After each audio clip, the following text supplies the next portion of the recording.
children from an indigenous community in Colombia have been found alive in the south of the country, more than 2 weeks after the plane they were traveling in crashed in dense jungle, President Gustavo Petro said Wednesday.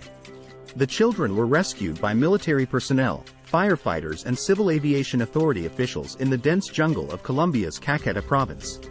The plane, a Cessna 206, was en route between Araraquara, in Amazonas province, and San José del Guaviare, a city in Guaviare province, with 7 people on board, when it made a distress call in the early morning hours of May 1 due to engine failure.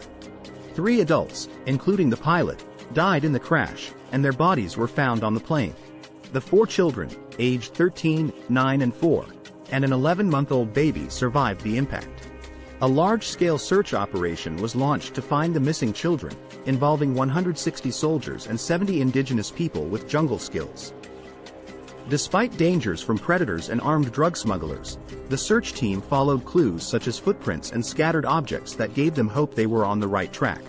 Preliminary information from the Civil Aviation Authority, which coordinated the rescue effort, indicates that the children escaped from the plane and headed into the rainforest to find help. To aid the search and discourage the children from getting further lost, the Air Force dropped leaflets in Spanish and in the children's indigenous language urging them to stay put. The leaflets also included survival tips, and food packages and water bottles were dropped from the air. Rescuers even disseminated a message recorded by the children's grandmother urging them to stay put.